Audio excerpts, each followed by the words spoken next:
कभी कभी सच जानने के लिए आपको अपनी पहचान छुपानी पड़ती है। ठीक वैसे ही जैसे आज डीएम पूजा सिंह कर रही थी। एक साधारण सी सलवार कमीज, हाथ में झोला और सामने शहर का वही बाजार जहां सिस्टम सबसे ज्यादा दिखाई देता है। एक कोने में शंभू अपनी पसीने से भीगी मुस्कान के साथ पानी पूरी बेच रहा था। पूजा ने उससे एक प्लेट मांगी, पर अगले ही पल बाजार की हवा अचानक भारी हो गई। 3 पुलिस वाले, 2 बुलेट और उनके बीच इंस्पेक्टर विक्रम राणे। उसकी नजर जैसे ही शंभू पर पड़ी, उसकी आवाज बाजार की सारी आवाजें निकल गई। एक लत शंभू का ठेला उलट गया। पानी पूरी, आलू, चटनी सब सड़क पर रह गया। और शंभू की आंखों से बहने लगा वो सपना जो उसने अपनी बेटी के लिए देखा था। पूजा की रगों में खून खोल उठा।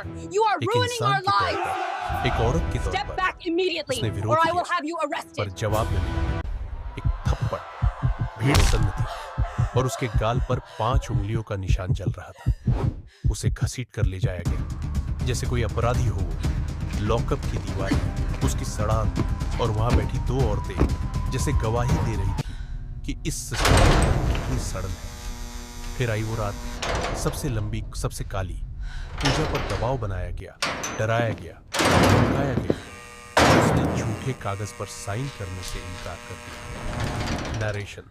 They are going to execute us tomorrow, aren't they? Don't say that. Pooja चुप नहीं रहने वाली थी। Reporter She might be Meera right. Camera on करके खड़ी थी। सब I am losing my patience. Where is it? पूजा ने फोन निकाला और I बस told एक you, नाम I don't बोला, know. कमिश्नर साहब से बात Please. कराइए। पूजा सिंह You बोल रही listen थी। to me very carefully. I उसके know बाद you थाने used में this ऐसा stick. सन्नाटा छाया Tell me exactly what जैसे मौत happened. गुजर कुछ ही मिनटों में एसपी से लेकर एसएसपी तक पूरे शहर की पुलिस पूजा के सामने खड़ी थी। विक्रम राणे, जो कल ताकत में चूर था, आज कांप रहा था। उसकी आंखों में डर था और पूजा की आंखों में न्याय। पूजा ने आदेश दिया, सस्पेंड